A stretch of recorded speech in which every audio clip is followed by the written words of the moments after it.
ada penyelundupan redaksi yang diulang-ulang dalam proses penyidikan yang ternyata diakui tidak berasal dari saksi-saksi. Yang buat polisi. Nah, itu adalah bikinan dari penyidik. Kelakuan desain itu juga ada dengan munculnya nama kakak ibu negara, Nyonya Iriana yang bernama Anto. Ternyata Anto itu kakak kandung dari Nyonya Iriana yang mengajak kepala sekolah dan beberapa teman-temannya tadi ya untuk datang lapor ke Kapolres, kepolisian untuk diambil keterangannya dalam rangka untuk melengkapi berkas. Anehnya ya, tidak ada panggilan, langsung datang.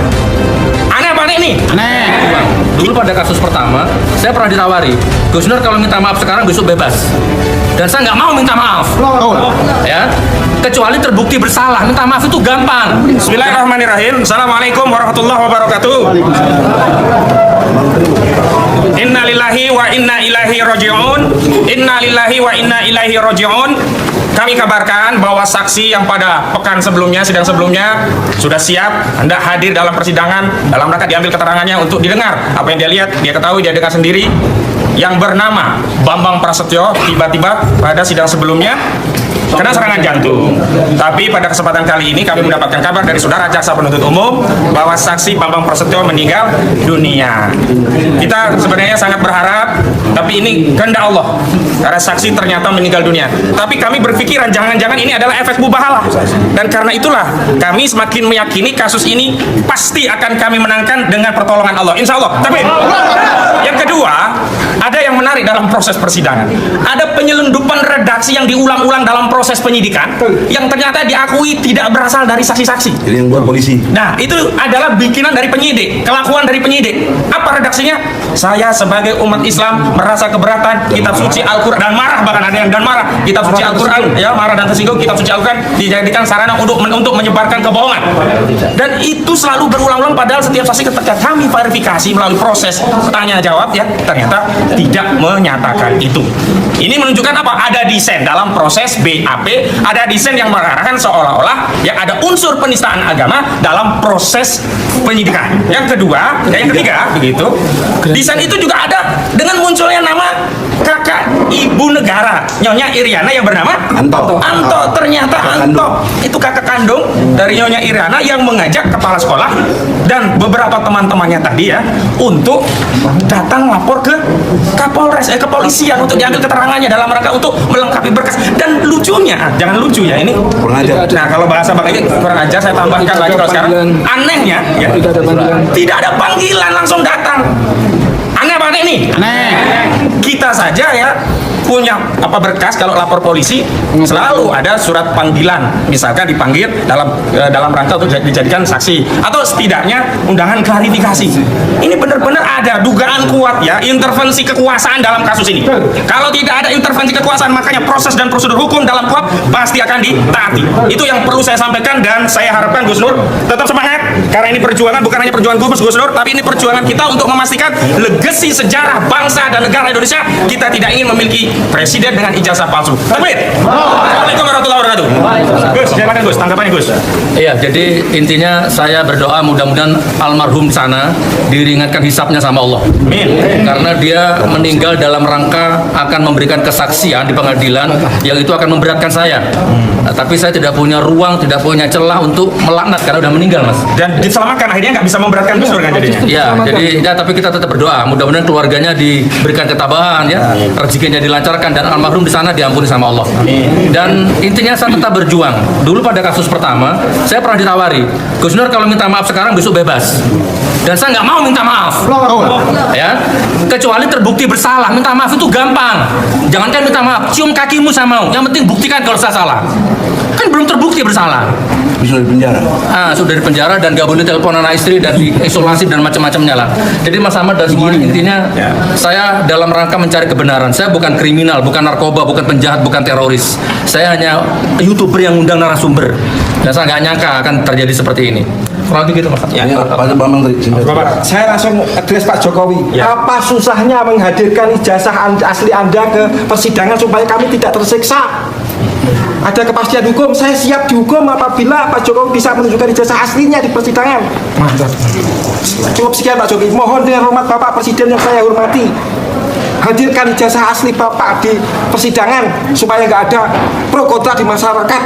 Nah, teman-teman, kembali lagi bersama saya di channel ini. Kita sudah menyaksikan secara bersama cuplikan video di mana kuasa hukum dari Bala RRT ini, dulunya disebut Bala RRT, yaitu Ahmad Kodjinudi, menyampaikan pernyataan terkait dengan ijazah mantan Presiden Joko Widodo yang sampai detik ini teman-teman menjadi perhatian, bahkan menjadi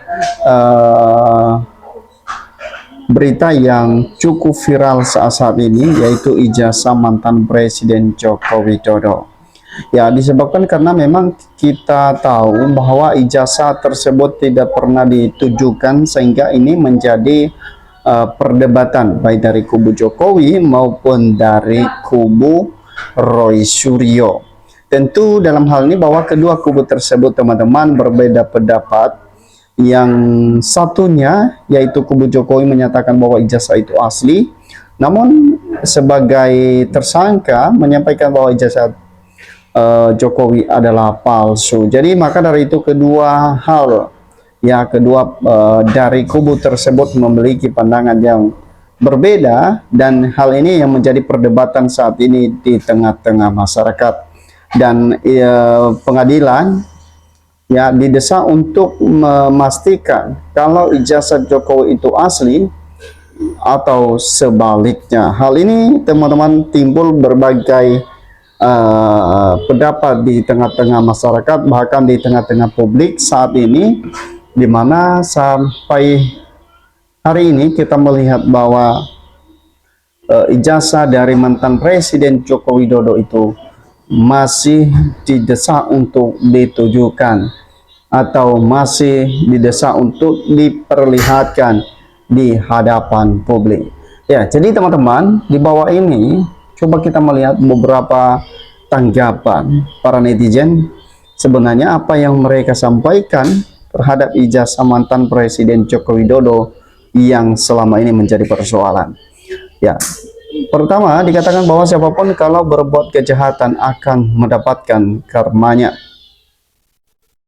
Sepandai apapun ya menyembunyikan bangkai, pasti akan tercium juga, jika pasti akan terhina sehina-hinanya karena kebohongan Jokowi sendiri. Usut tuntas ijazah palsu demi masa depan bangsa dan anak cucu kita.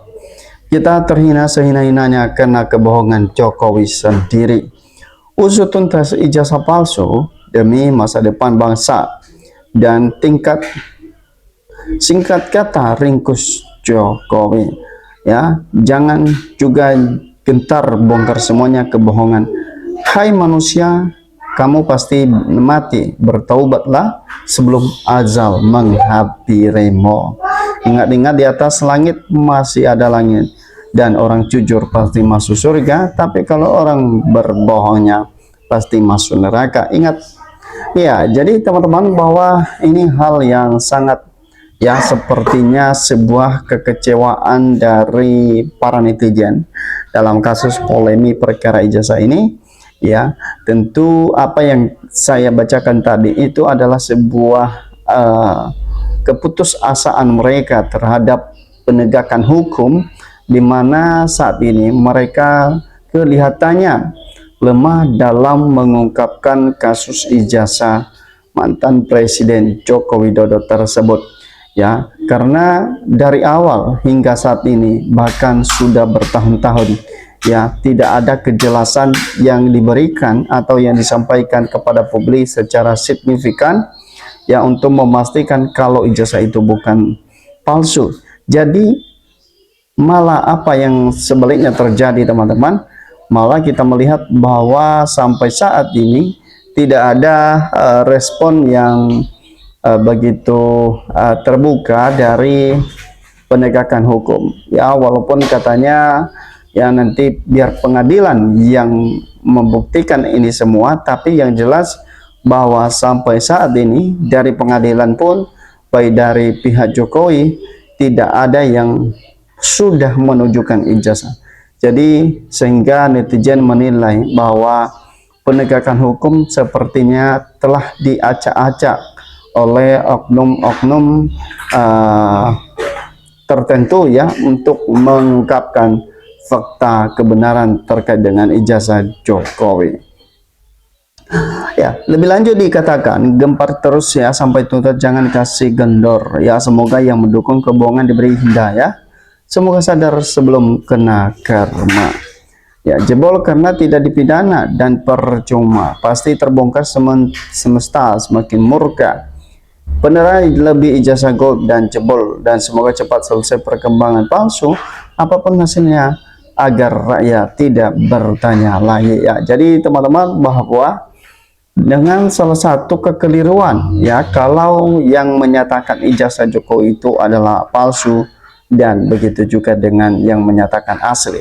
Karena kalau kita mengacu terkait dengan apa yang disampaikan oleh seorang pengacara, Indayana, menyatakan bahwa sebenarnya yang menjadi perdebatan yang diperdebatkan saat ini adalah itu sebuah adalah asumsi, yang dimana ijazah Jokowi ya tidak ada satupun yang pernah melihat dan membuktikan hal demikian. Apakah ijazah itu asli atau palsu, hanya Pak Jokowi sendiri yang mengetahui hal itu ya. Jadi makanya kalau Pak Jokowi ya sesuai dengan dalam pernyataannya menyampaikan bahwa nanti dia akan datang di pengadilan untuk menunjukkan dan membuktikan ijazah aslinya, apakah itu asli atau palsu, nantinya teman-teman Pak Jokowi yang membuktikan ini semua kepada publik. Kalau yang selama ini terjadi kegaduhan karena ini hanya sebuah lembaran ijazah palsu, tentu ini hal yang cukup menarik terjadi di tengah-tengah masyarakat. Ya, jadi itu saja teman-teman. Bagaimana menurut Anda? Berikan komentar Anda. Sampai ketemu di postingan.